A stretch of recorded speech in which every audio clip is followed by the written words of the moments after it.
Bonjour à tous. Est-ce que vous connaissez cette sensation de vous réveiller aussi fatigué que la veille, avec l'impression que votre cerveau est dans le brouillard avant même d'avoir bu votre café? Si oui, vous souffrez probablement de ce qu'on appelle la fatigue surrénale, ou plus scientifiquement, d'un dérèglement du cortisol chronique. D'un côté, on a l'ashwagandha, la star de la médecine ayurvédique censée nous apaiser. De l'autre, la rhodiola, la racine des Vikings, connue pour l'énergie. J'ai décidé de ne pas choisir au hasard. J'ai transformé mon corps en laboratoire pendant 60 jours. Le but, comparer l'effet apaisant de l'ashwagandha face à l'énergie dopaminergique de la rhodiola. Lequel de ces deux adaptogènes a réellement brisé mon cycle de stress et réparé mon niveau d'énergie? Accrochez-vous, les résultats de mon analyse de données vont peut-être vous surprendre. Avant de parler de mes résultats, il faut comprendre ce qui se joue chimiquement dans votre corps. C'est le match GABA contre dopamine. Imaginez votre système nerveux comme une voiture. L'ashwagandha, c'est votre pédale de frein. Elle imite le GABA, un neurotransmetteur qui dit au cerveau « tout va bien, calme-toi ».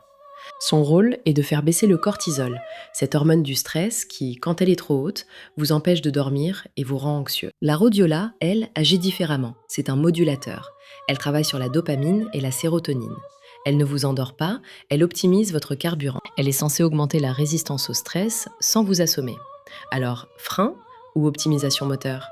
Voici comment j'ai testé ça. Pour que ce soit sérieux, je n'ai pas juste noté « je me sens bien » sur un carnet. J'ai utilisé des données.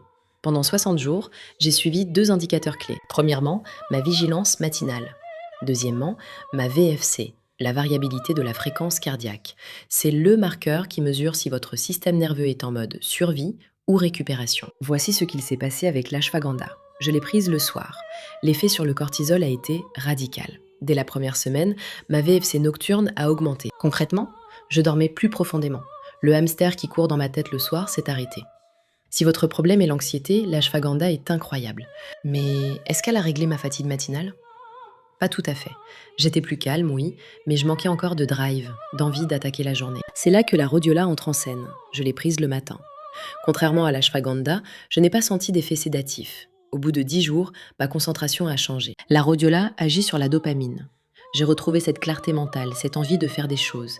Mon brouillard cérébral du matin s'est dissipé. Ma VFC en journée montrait que je gérais mieux les pics de stress au travail. Je ne subissais plus ma journée, je la maîtrisais. Alors, le verdict, qui a gagné la bataille du cortisol? La réponse dépend de votre type de fatigue. Si vous êtes câblé mais fatigué, c'est-à-dire anxieux, nerveux, avec un sommeil agité, l'ashwagandha est votre sauveur. Elle permet la récupération.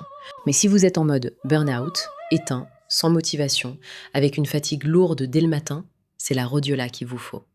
Elle renforce votre résilience. Dans mon cas personnel, pour établir mon niveau de base, c'est la combinaison des deux qui a été magique.